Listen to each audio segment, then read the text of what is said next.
Hello mga ka-MU! Welcome to Murang Ulam! Meron na naman ako i-share sa inyo na bagong recipe ng Tokwa. Diretso na tayo, hindi na tayo magpapatumpik-tumpik pa. Una, magbibit tayo ng egg sa ating Tokwa. Imamash natin para mahalo ng maayos ang egg. Maglagay ng 1 cup na harina, asin, paminta. I-adjust po ayon sa inyong panlasa. Mas mainam gamitan ng kamay.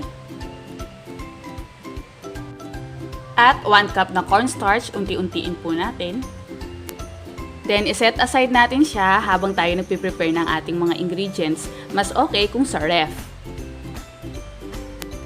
Magpainit ng konting tubig sa kawali. Ilagay ang 2, 3, 4 o ilan man ang gusto ninyong longganisa. Mas madami, mas malasa. At pag natuyo na ang tubig, lagyan ng konting mantika at hayaan natin iprito ito. Pag naluto na, hayaan muna nating palamigin. Next, i-prepare natin ang iba pang mga ingredients. Meron tayong carrots,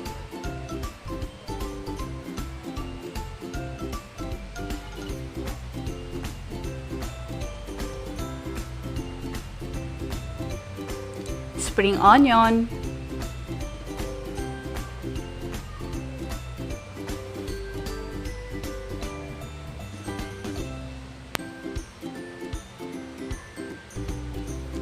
at longganisa.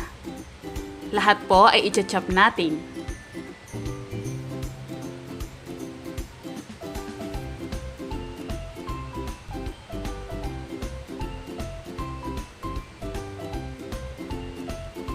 Maglagay ng isang itlog.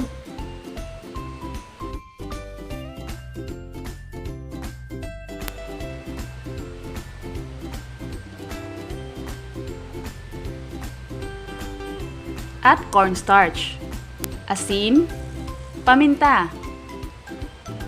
Pwede nyo pong timplahan ng iba pang mga pampalasa tulad ng toyo, oyster sauce, o kung ano man po ang gusto niyo.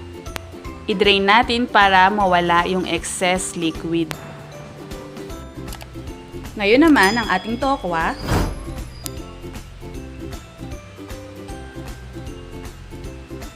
Una, i-flatten muna. Lagyan na natin ng filling na gulay.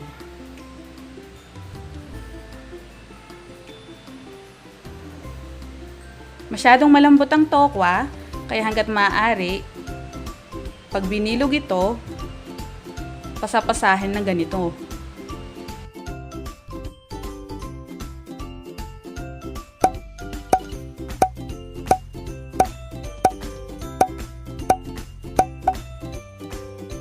I-deep fry sa mahinang apoy hanggang sa mag-golden brown at crispy.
For more tipid ulam ideas, please don't forget to share, like, and subscribe sa Murang Ulam.